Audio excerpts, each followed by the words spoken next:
Hey guys, I'm going to show you how to make it look like something is floating off of your paper. Now I'm going to show you a basic technique for this, but you can apply this technique to any sort of thing you want to do. I'm going to show you how to make it look like a letter is floating. You could choose to do this for whatever you wanted though. So let's get started. First thing you need to do is draw your object. Let's see, what letter am I going to do? I think I'll do an M.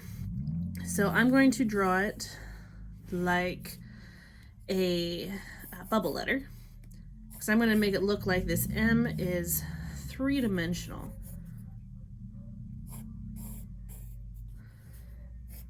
Okay, now I've done a lot of bubble letters before in the past, so I'm pretty good about just sketching these out on my own freehand, and I can get my lines pretty straight. There we go.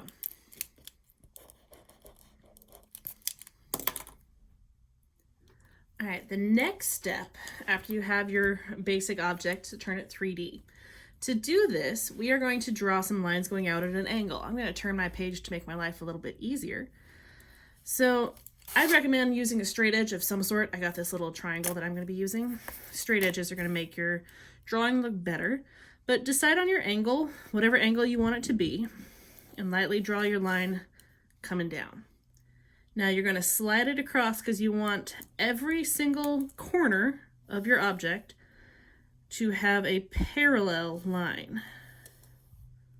So you notice I'm just kind of sliding it until it hits something that would go behind so I wouldn't see it. These here kind of line up a little bit. But all of these marks are parallel, so they all got to go at the same angle. Oops, I'm going to have one up here. Got to think about the ones up top that kind of hide behind as well. There we go. So we see how all of these lines are parallel to each other. That really is key for this. That's what's going to help your illusion look more 3D. Once you've got that, you have to decide how thick you want your object to be. So I'm going to say I'm going to have my floating M to be maybe about that big. So now I'm thinking about it like a box. So I'm going parallel with this line across. Now from this point, I gotta think about it as here. I'm gonna be parallel with this line. So I gotta go up at an angle. This line comes from this point, so it's gonna be straight across. So I gotta decide exactly how far down it is. And straight across. And then from here, it would go up at an angle. So always looking back to the line it's referring to. This one is going to go straight across here. I know that these two are straight, so I could line up these 2 points and make them the same. And then from here, it's going to go parallel with this one. So it's going to go up and at an angle. There we go. This one we wouldn't see anything. Okay, so I have my M figured out. Now my M is 3D. Okay, so now that we have our letter and it looks 3D, we need to erase our extra lines. So anything that goes past our letter, we want to erase it.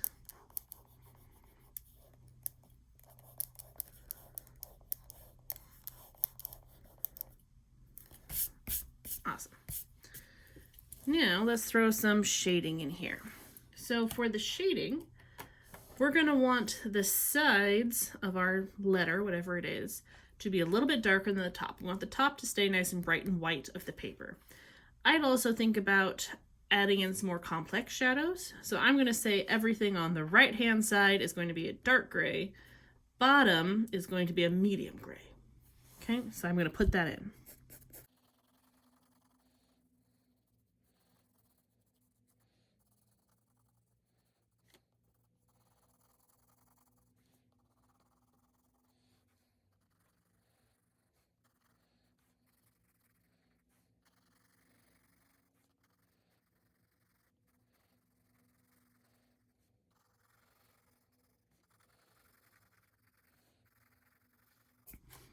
There we go. Now you notice when I was shading, I used the side of my pencil. I'm not holding my pencil straight up and down like I'm writing. I'm holding it down at the end, so it's the side of it. That's a lot better for shading. That'll get you a smoother value without a bunch of individual marks from your pencil itself. All right, just cleaning up my lines a little bit. Okay. Now that we got this, we want to make sure our lines are nice and crisp as we go down from each section. The crisper your lines are, especially with your shading and your outline, the better your final piece is going to look. So I'm just kind of crisping up my edges just a little bit.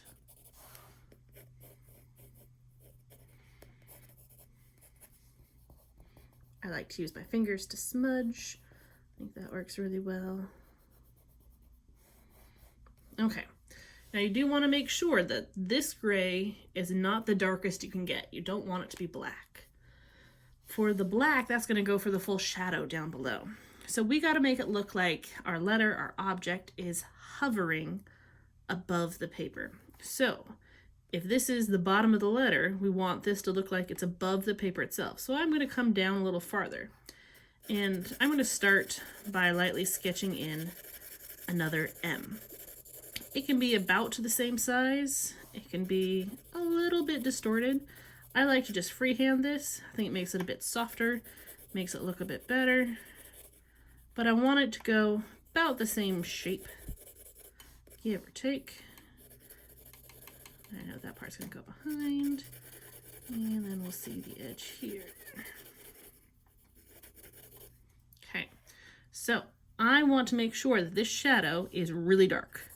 So I'm going to come through and I'm going to press hard, and I'm going to shade in all of my M shadow really darkly.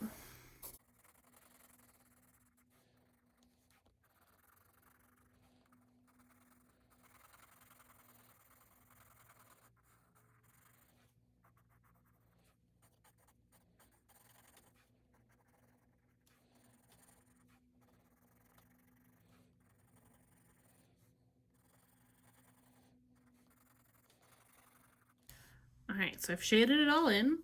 I like to make my edges a little bit fuzzy on this. So I'm going to take my finger and I'm just going to run it along the edges just to smudge the edges a little bit. I don't think shadows ever really have super crisp edges unless it's a crazy bright day out. So I don't want mine to be crisp. I want to smudge them a little. All right. Now what we want to do is we actually have to cut our paper. Now when we cut the paper, you're definitely going to want a straight edge of some sort. We want the paper to come out of kind of the middle of our M here, going straight over.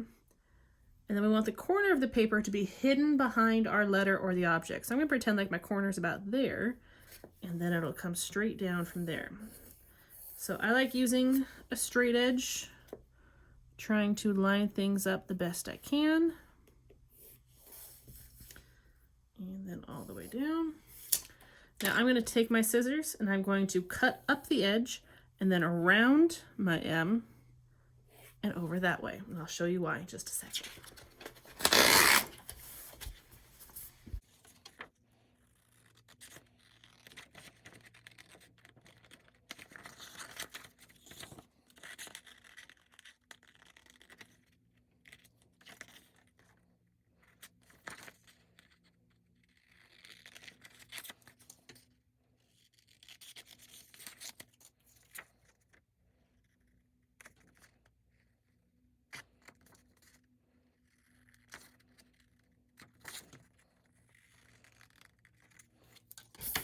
Okay, make sure you cut off the line on the edges of where your paper is ending. You do not want to see that line at all. So now that we've cut it out, how this works is you have to look at your image at the right angle. So I'm going to push my paper down a little bit. And if you catch it at just the right angle, it's going to look like your object is floating. Now, for these sort of illusions, you have to get the angle just right. Some angles like that, it doesn't work, doesn't make sense. Mine's going to make the most sense more from this angle. So it's going to be from one specific spot. So you're going to move your camera around, move your eyes around, find that sweet spot of where does it actually look like it's floating. And that is how you make a floating object.